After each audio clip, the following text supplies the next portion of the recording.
In the vast archives of human history, few things are more fragile than certainty. We build stories out of bones, stones, and weathered parchment. We stitch together timelines from scattered evidence and teach them as truth. But every so often, something emerges from the past that doesn't fit the script. A body too well preserved, a city too ancient, a device too complex. These are the quiet rebellions of history, the anomalies that whisper, "You might have been wrong." This story is about those moments, discoveries that didn't just challenge what we thought we knew, but turned it upside down. They weren't marginal corrections, they were revelations. And they didn't come from fringe theorists or wild speculation, but from archaeologists, researchers, and scientists standing face to face with evidence they couldn't explain. Why do these discoveries matter? Because they reveal something deeper than historical facts. They expose the limits of our imagination and the dangers of intellectual pride. They remind us that the past is not a neatly filed archive, but a fractured mirror. And every shard reflects a truth we might have missed. Take a frozen body in the Arctic, untouched for over a century, or footprints in ancient ash that look eerily modern, or stone temples carved by people we were told couldn't have existed yet. Each one contradicts the narrative, not just the dates and details, but the assumptions beneath them. They challenge our timeline, our logic, even our sense of what it means to be human. This series isn't about conspiracy. It's not about rewriting history for shock value or erasing what's been learned. It's about humility. It's about the willingness to look at a mystery and say, "I don't know," instead of pretending we do. It's about honoring the explorers, ancient and modern, who followed curiosity rather than convention. In the chapters ahead, you'll hear about 10 discoveries, each one a quiet thunderclap that echoed through the halls of academia.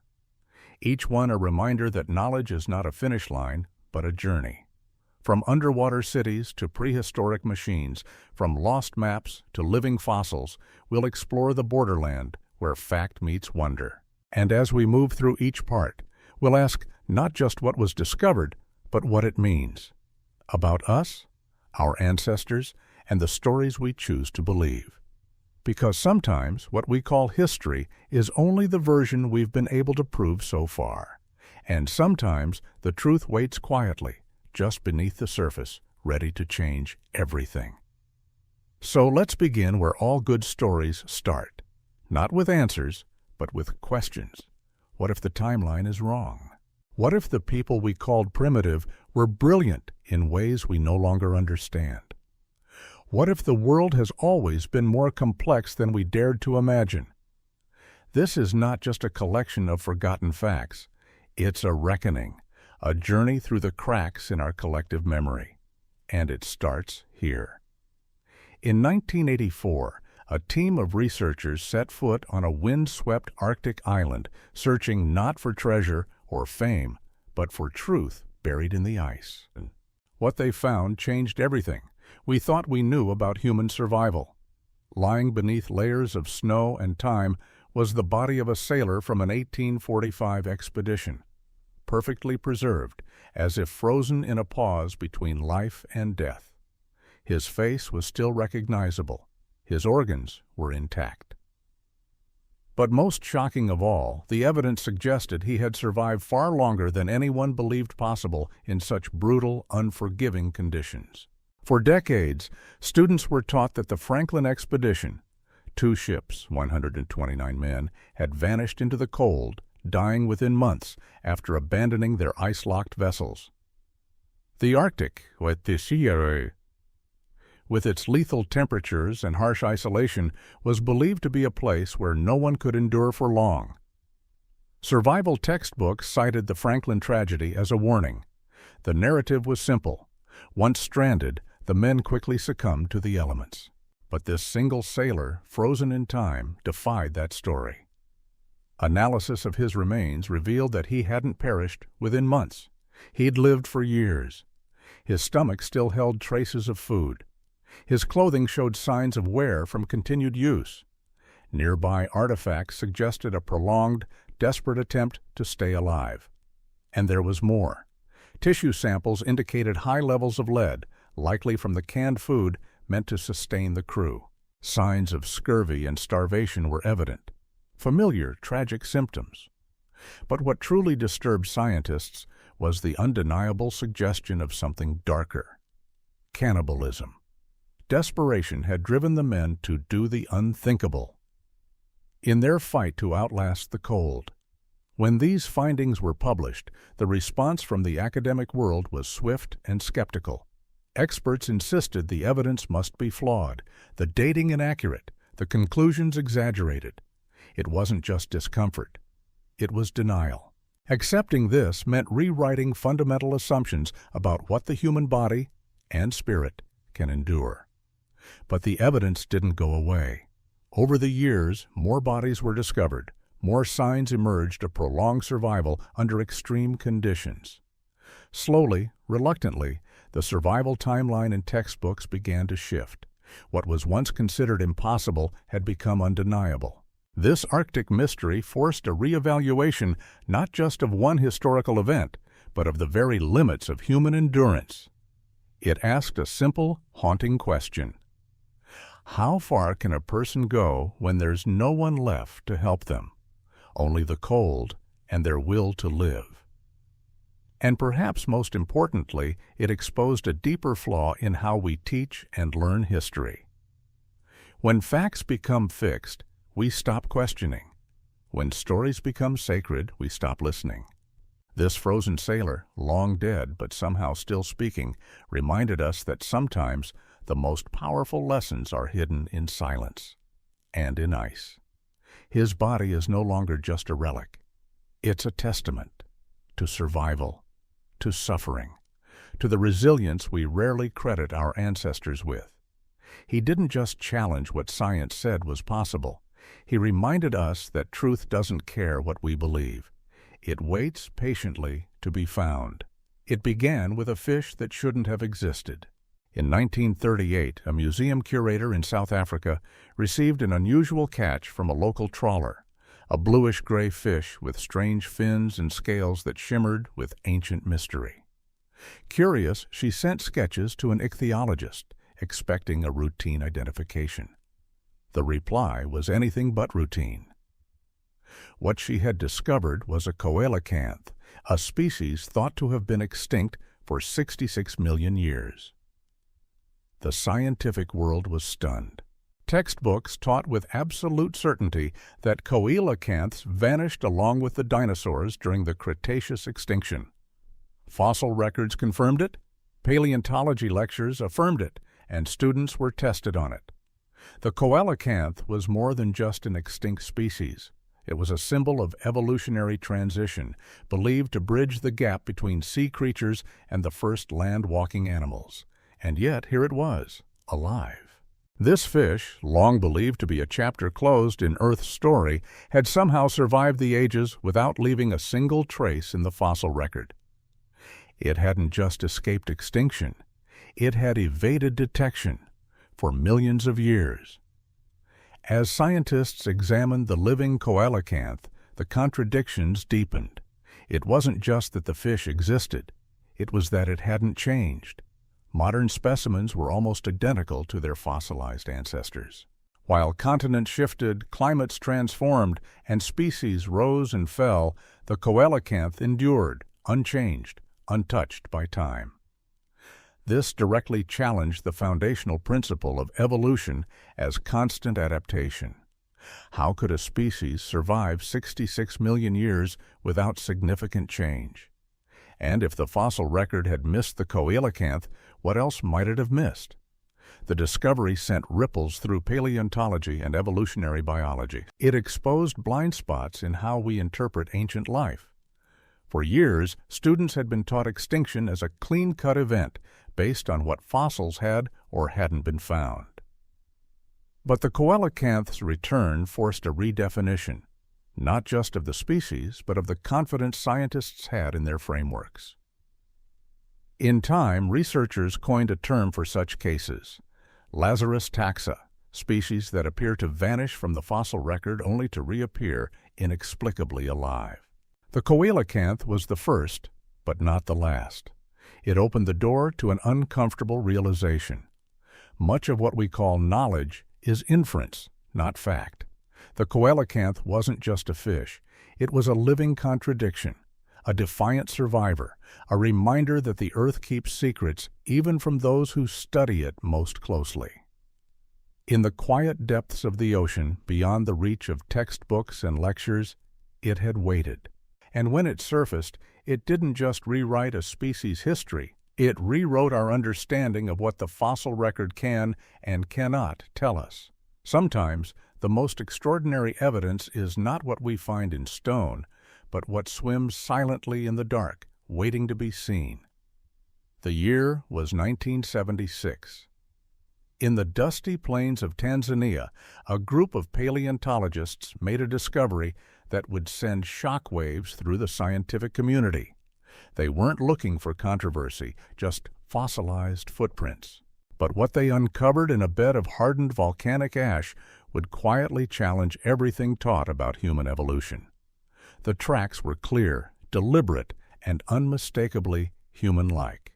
Heel strikes, arched soles, and toe pushes, a stride identical to that of modern people walking barefoot on the beach. Yet the sediment that held these prints was dated to 3.6 million years ago. That was the problem. According to every textbook and university lecture, humans didn't walk that way at the time. In fact, we weren't even supposed to exist in that form yet. The accepted narrative said that early human ancestors, like Australopithecus afarensis, were only beginning to experiment with upright walking. Their feet were more like those of tree-dwelling apes, flat with grasping toes meant for climbing. Bipedalism, in its modern form, was thought to be a much later development. But here it was, etched in stone, a fully modern gait in an impossibly ancient time. The implications were enormous. These weren't transitional tracks. They were evidence of fully developed, efficient bipedal locomotion millions of years too early. The neat and linear timeline, from crouched knuckle-walking ape to upright human, didn't match these prints. Naturally, resistance followed. Some scientists questioned the dating. Others argued the footprints might not be from human ancestors at all. Maybe they were made by another species. Maybe erosion had altered their shape. Anything seemed more acceptable than rewriting the evolutionary script. But the evidence was stubborn. Radiometric dating confirmed the volcanic ash layer. Comparative analysis of the footprints showed patterns that matched modern human walking biomechanics with uncanny precision. The more researchers tried to disprove it, the more it held up. Eventually, the scientific community had to adapt. The narrative shifted. Maybe bipedalism evolved earlier than previously thought. Maybe evolution didn't unfold in the straight, simple line we like to teach. But behind those academic revisions lay a more philosophical reckoning. How many facts are taught not because they're proven, but because they fit the model we prefer? How often are students given answers when they should be given questions?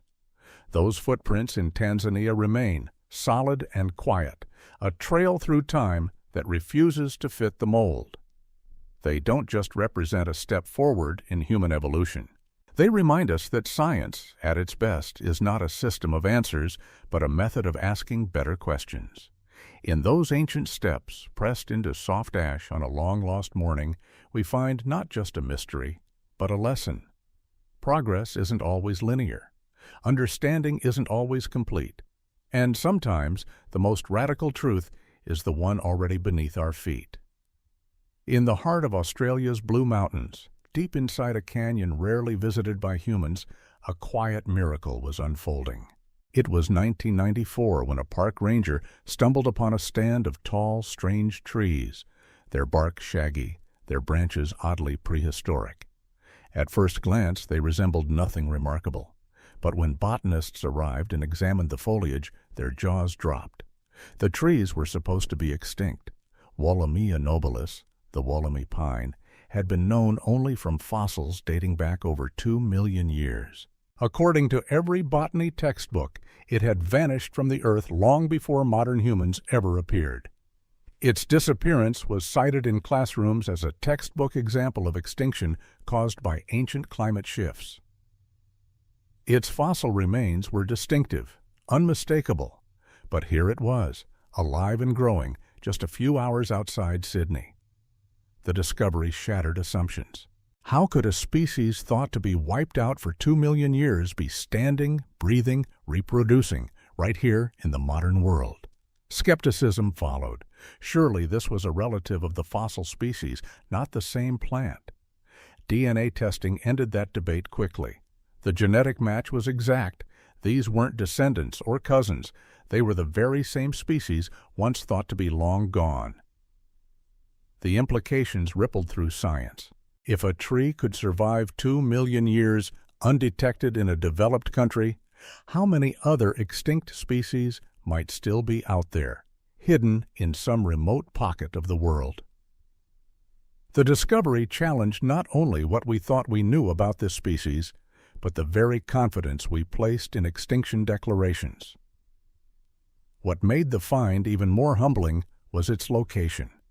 The canyon wasn't in an unexplored jungle or isolated island. It lay inside a national park, protected and surveyed for decades.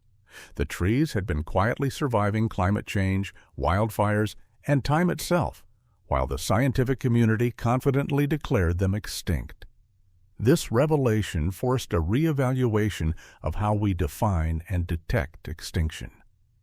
For generations, students were taught that extinction is a final, absolute event. A species is either alive or it isn't. But the Wallamere pine proved that absence of evidence is not evidence of absence. It also exposed an undercurrent in scientific thinking, an over-reliance on the fossil record, on observation, on human detection as the ultimate standard of truth. Nature, it turns out, doesn't need our permission to exist. And sometimes it hides in plain sight. The Wallamere pine stands today not just as a botanical marvel, but as a living reminder of scientific humility. It reminds us that our maps are never fully drawn, our lists are never complete, and our understanding of life, past and present, is always evolving. In a forgotten corner of the world, a living fossil quietly defied extinction. It didn't need to roar to change history. It only needed to exist. Off the western coast of India, in the shallow waters near the Gulf of Kambat, something impossible was discovered beneath the waves. In the year 2000, marine archaeologists, using sonar imaging, were mapping the seafloor when they began to detect strange shapes, straight lines, right angles, patterns too regular to be natural. Intrigued, they sent divers down. What they found appeared to be the ruins of an ancient city. Stone structures, pathways, and walls stretched across several square miles. Artifacts, pottery shards, tools, carvings were collected and dated. Carbon testing of recovered materials suggested the site was nearly 9,500 years old. That date posed a problem. According to conventional history, civilization as we understand it didn't exist 9,500 years ago. There were no cities, no temples, no organized societies capable of building stone architecture. Humanity, we were told, was still in the early stages of farming, living in small bands of hunter-gatherers. But the underwater structures told another story, one that directly contradicted everything taught in history books. The scale and layout suggested advanced planning, engineering, and a settled population. This wasn't a random pile of rocks shaped by ocean currents. It was intentional. It was urban. The implications were enormous. If a city had existed at this time, it would have been during the tail end of the last ice age, when sea levels were far lower. That meant the city had likely been coastal and only became submerged when glaciers melted and oceans rose. In other words, this wasn't just a city. It was a memory of a world we'd forgotten. Many archaeologists refused to accept the findings. The dating must be off, they argued. The structures had to be natural formations, yet the evidence persisted. Independent labs confirmed the artifact dates. The layout of the structures showed design, not coincidence. Divers documented consistent angles and deliberate alignments across the site. Why the resistance? Because accepting the underwater ruins meant rewriting the timeline of civilization, admitting that organized human societies may have existed thousands of years before the conventional rise of Sumer and Egypt. This discovery raised profound questions. How many other ancient cities now lie beneath oceans, hidden from view? What might be preserved in the depths? Stories, artifacts, entire cultures lost to time and tide. And if such cities existed, what caused them to vanish? Climate change, natural disaster, something else? The textbooks remain largely unchanged. Most still place the dawn of civilization around 3000 BCE, but the ruins off India's coast remain, waiting in silence, challenging the simplicity of our historical narrative. They remind us that history is not a closed book. It's a puzzle, incomplete and shifting. And sometimes the biggest pieces are the ones we never expected to find, submerged beneath centuries of certainty, waiting to be uncovered. In those silent stones beneath the sea, an ancient voice speaks. We were here, we built, we lived, and we are not part of your story yet. High in the Andes of Peru, archaeologists in 2013 uncovered something both haunting and astonishing.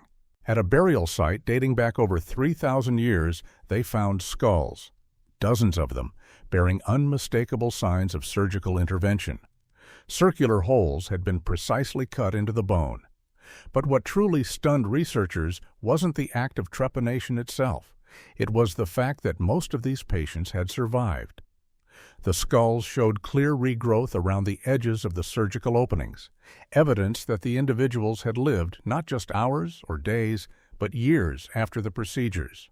In some cases, the same skull had been operated on more than once, repeat surgeries indicating a surprisingly advanced understanding of both anatomy and healing. Even more striking was the survival rate. Over 80% of these ancient patients survived their operations. To put that into context, during the American Civil War, nearly 3,000 years later, survival rates for similar cranial surgeries hovered around 50%, largely due to infection and unsanitary conditions. This discovery shattered long-held assumptions about ancient medicine. For generations, students were taught that early surgical practices were little more than primitive rituals, blending guesswork, superstition, and luck. It was believed that meaningful surgical technique, guided by knowledge of anatomy and infection control, didn't emerge until the modern era. But these ancient Peruvian skills told another story. The cuts were clean and deliberate.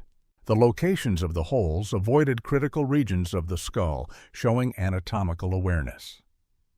There was minimal evidence of infection, suggesting the use of antiseptic herbs or techniques millennia before germ theory would be introduced in 19th century Europe. The implications were profound.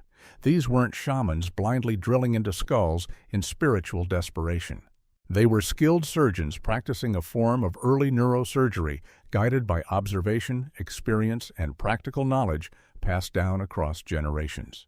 Medical historians were forced to reconsider the entire trajectory of surgical development. The notion that modern medicine had evolved in a smooth upward curve from ignorance to enlightenment suddenly seemed naive. In some areas, the ancients had achieved levels of success that rivaled or even surpassed more recent eras. Why then was this knowledge lost? Why did it take thousands of years for infection prevention techniques to re-emerge in the modern world?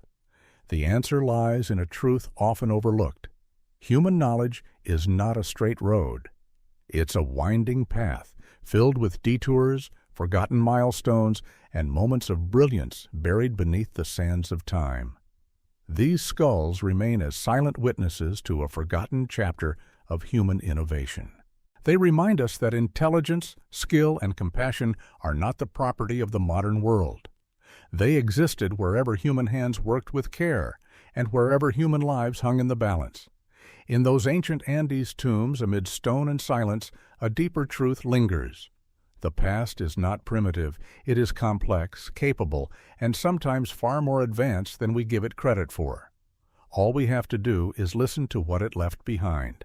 In 2007, a team of archaeologists began excavating a remote site in southeastern Turkey.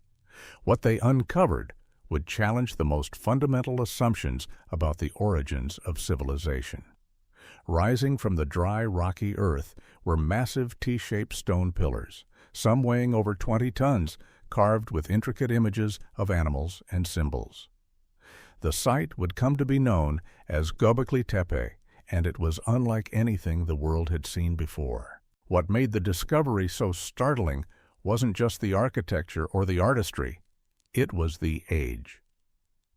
Radiocarbon dating revealed that Göbekli Tepe was built around 11,500 years ago, thousands of years before the rise of agriculture, permanent settlements, or the first cities. According to every textbook, this simply shouldn't have existed. The accepted narrative of human development is clear. First, humans discovered farming. Then came villages, then surplus food, which allowed for labor specialization, social organization, and eventually monumental architecture. Civilization was supposed to be the product of agriculture, but Göbekli Tepe flipped that story upside down. Here were nomadic hunter-gatherers long before farming was established, constructing enormous ritual structures requiring sophisticated planning, engineering, and social coordination. They were quarrying stone, carving intricate reliefs, and arranging pillars in circular patterns aligned with the stars. There was no sign of domesticated crops or settled villages, yet they were building temples.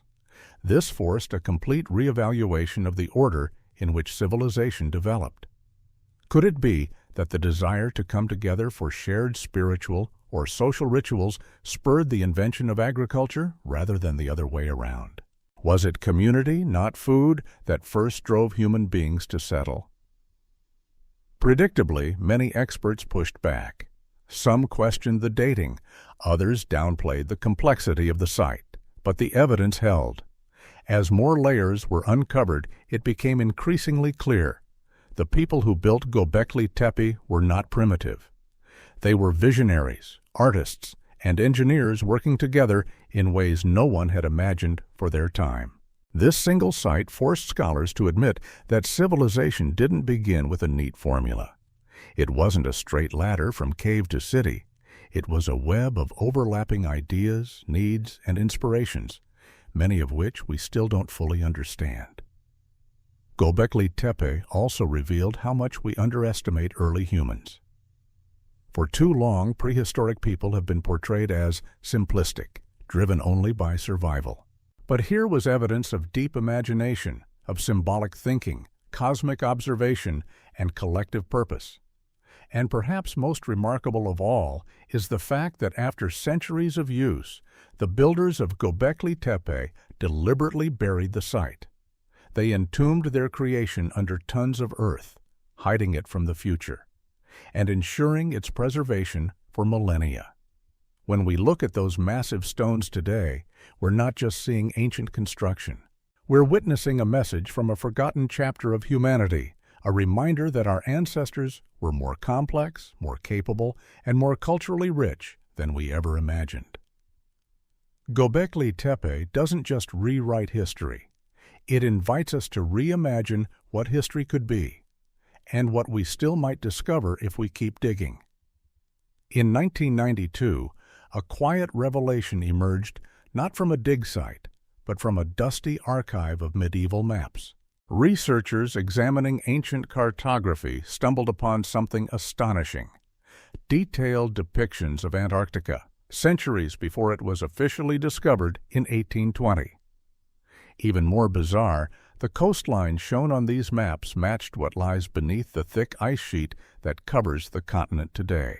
One map in particular, attributed to Ottoman Admiral Piri Reis and dated to 1513, featured not only the known coasts of Africa and South America, but also a strikingly accurate representation of Antarctica, ice-free with visible bays, inlets, and mountain ranges. When geologists compared this outline with modern surveys using ground-penetrating radar, the match was uncanny. The features drawn by a 16th century cartographer aligned with geography that wasn't revealed until the 1950s. This discovery posed a challenge to nearly every historical and scientific assumption about ancient navigation. How could a medieval map show a continent buried under a mile of ice, and do so with such precision? The prevailing theory is that the map wasn't original, but rather a copy of much older sources. That implies that at some point, possibly more than 6,000 years ago, a civilization existed with advanced maritime and surveying capabilities, able to chart global coastlines and preserve that knowledge long enough to be copied centuries later. According to traditional teachings, accurate global mapping didn't exist until the age of exploration in the 15th and 16th centuries. Before that, maps were rudimentary, speculative, and filled with guesswork. Yet here was a map not only showing parts of the world unknown to its creators, but doing so with mathematical accuracy. Understandably, many historians pushed back. They argued the resemblance was coincidental, that the map's accuracy had been overstated, that the ancient sources were misunderstood. Any explanation seemed more comfortable than admitting that ancient civilizations may have possessed far greater navigational knowledge than we acknowledge. But the data wouldn't go away. Analysis confirmed that the cartographic projection techniques used in the map required an understanding of spherical geometry, knowledge that wasn't supposed to exist until long after the map was created. If true, this changes everything. It suggests that humanity's timeline may include chapters of high advancement that have since been lost, wiped out by cataclysm, forgotten by time, or buried beneath layers of skepticism. What happened to this knowledge? Why was it forgotten? One answer may be that history, like civilization itself, is fragile. Knowledge is often passed through delicate chains, oral traditions, manuscripts, schools of thought. Break that chain, and entire fields of understanding can disappear. The Piri Reis map, and others like it, remain a quiet rebellion against the certainty of modern history.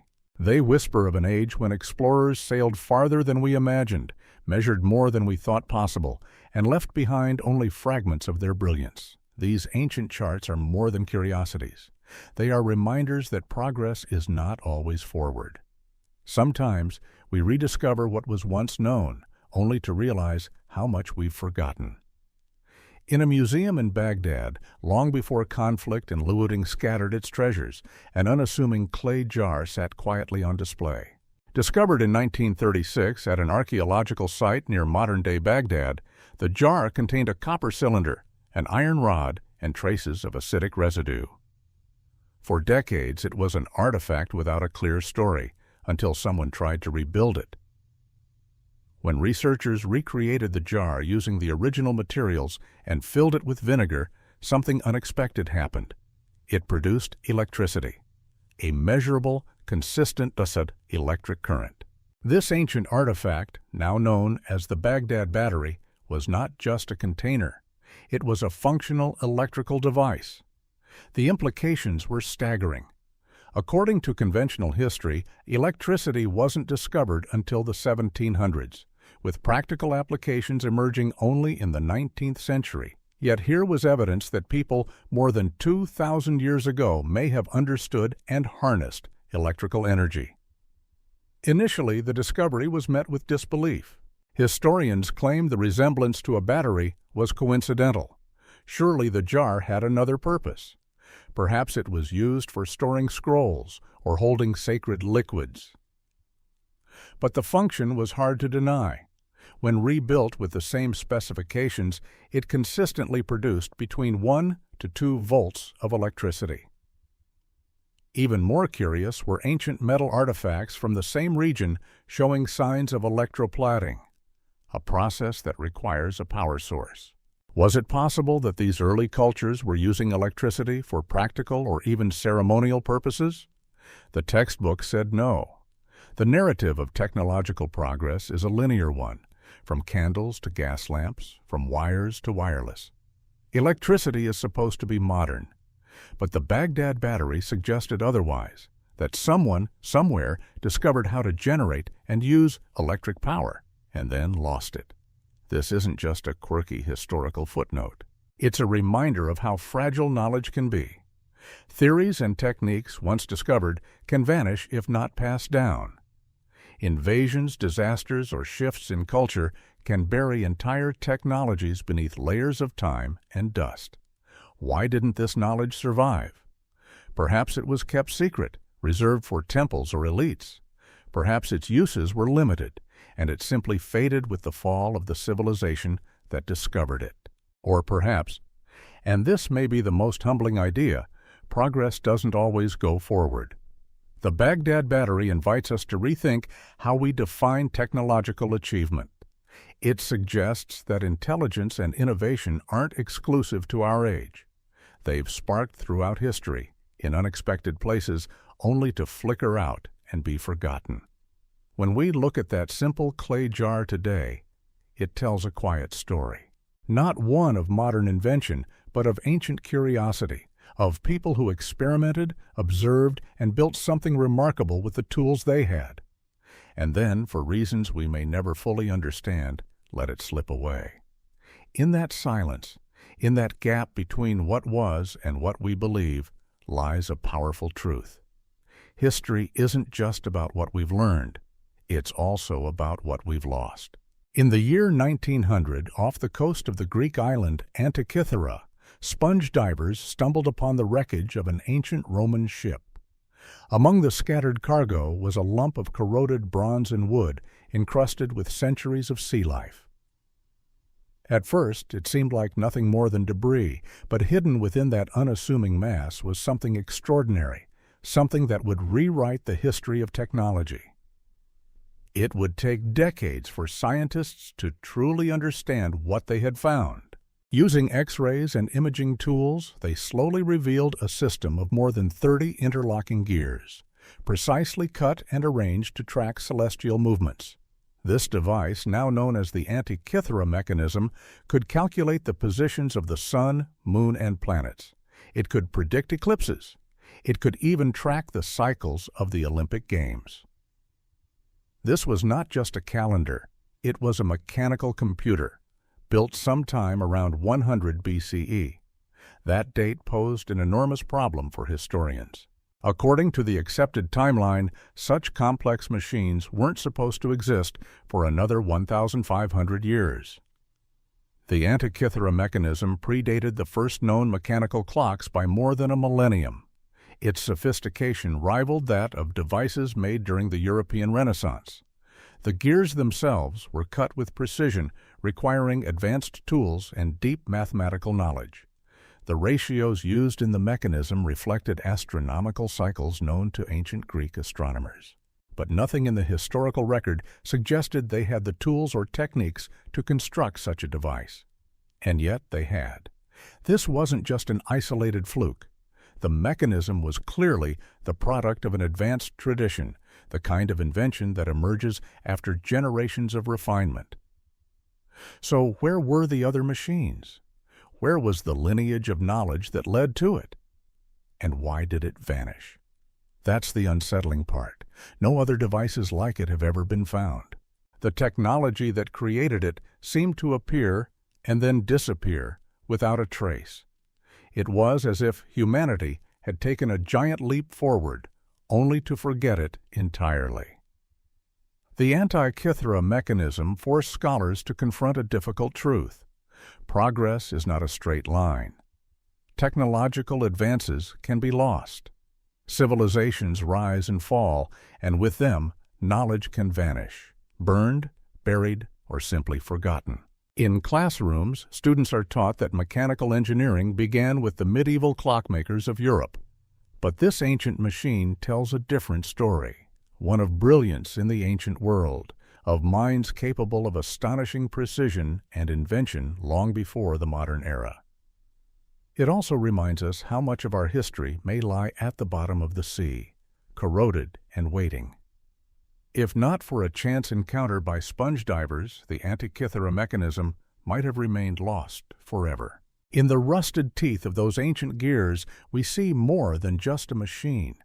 We see a civilization capable of reaching for the stars, literally calculating the heavens, long before history said it could. And we're reminded once again that history doesn't always move forward. Sometimes it circles, like the gears of a forgotten machine, turning quietly beneath the waves. It was the kind of discovery that historians often dream about, not a relic or a ruin, but a pattern. Over time, scholars began to notice a thread running through a series of archaeological finds.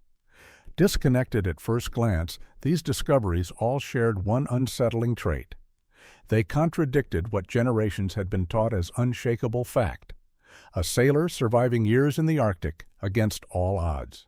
A fish alive millions of years after its supposed extinction. Footprints walking upright when our ancestors supposedly couldn't. Temples built before farming. Batteries before Benjamin Franklin. A machine that calculated the stars 1,500 years before the clock. And each time, the initial response from experts was not curiosity. It was denial. Why? Because the structure of education, the entire ecosystem of academic authority, depends on consistency. Students are taught a clear narrative. Humans developed in a linear path, from primitive to advanced.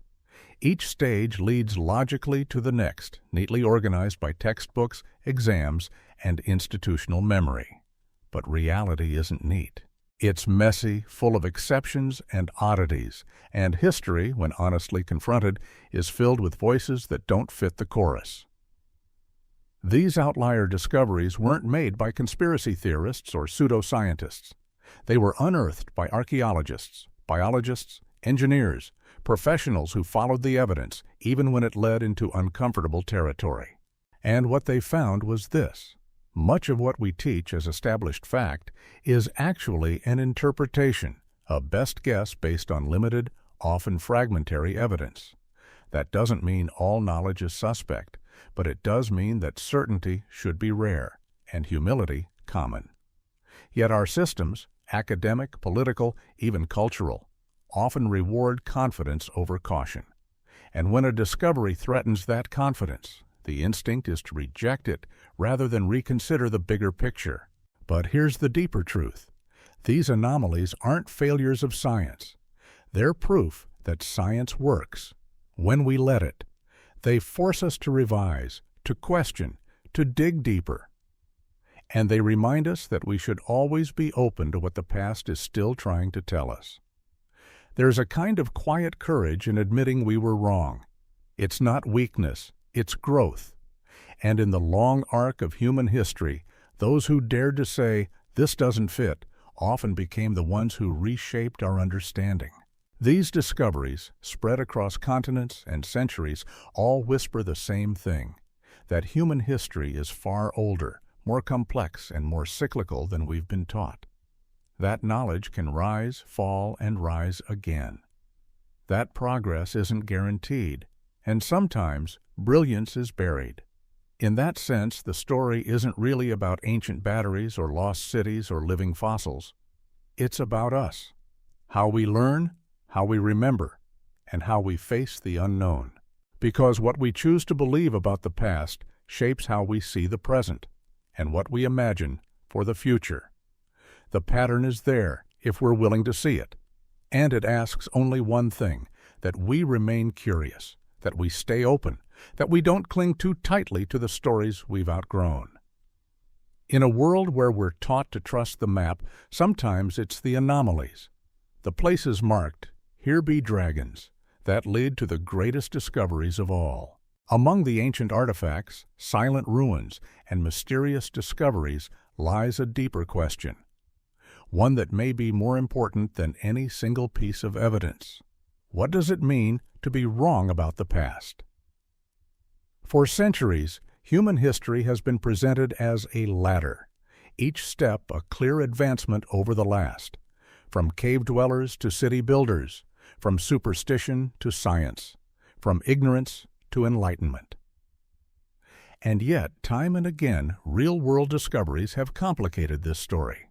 They reveal civilizations that understood astronomy, navigation, medicine, and engineering long before they were supposed to. They show that intelligence is not a modern invention, that creativity, innovation, and ambition have always existed, even in eras we label as primitive. The truth is, ancient people weren't just survivors, they were problem solvers. They built, healed, explored, and imagined. Their technologies may have looked different from ours, but their minds were no less capable. In fact, they often achieved things that continue to puzzle modern science. What's even more humbling is how often their wisdom was lost, not because it failed, but because it wasn't preserved. Wars, natural disasters, regime changes all have a way of erasing knowledge. Libraries burn, oral traditions break, sacred places are forgotten. And when we rediscover fragments centuries later, we marvel at them as if they were miracles rather than the remnants of a forgotten intelligence. Each of the discoveries we've explored carries with it a kind of defiance, not against science, but against the assumption that we've reached the pinnacle of understanding. They whisper from the past, "We knew something you forgot." It's tempting to romanticize this, to imagine a lost golden age. But perhaps the more important message is this: knowledge is fragile, and every generation has a responsibility to protect it, challenge it, and build upon it.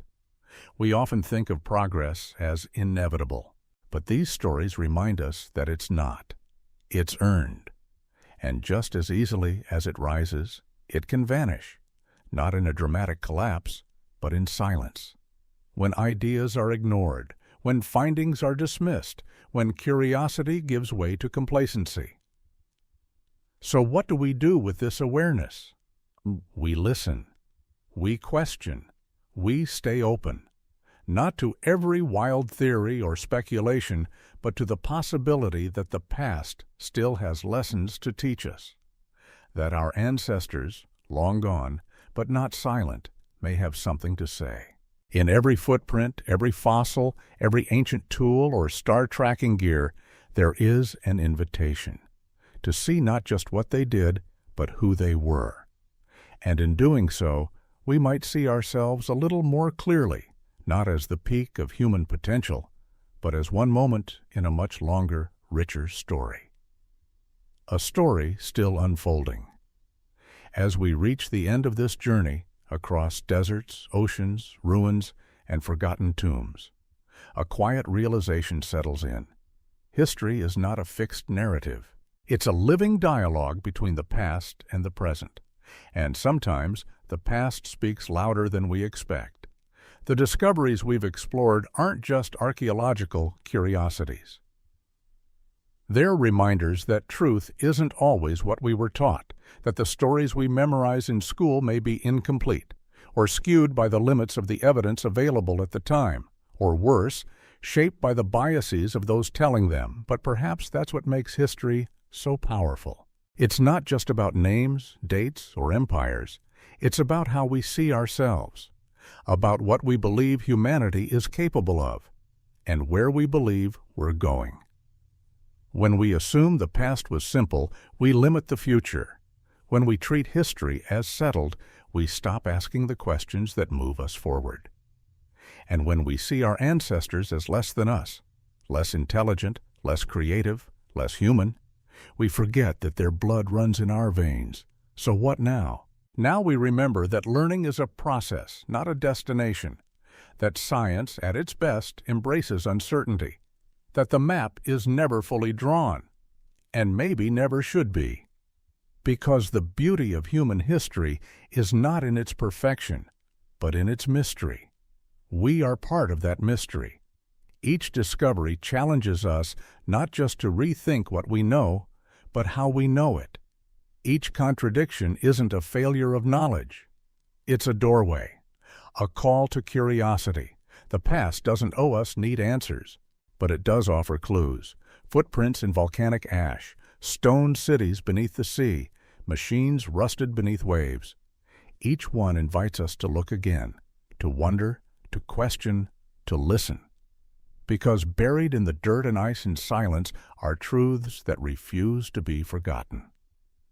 And maybe, just maybe, the greatest thing we can learn from the ancients is not what they built or how they lived, but that they too were seekers of knowledge, just like us. This story doesn't end here. It never really ends.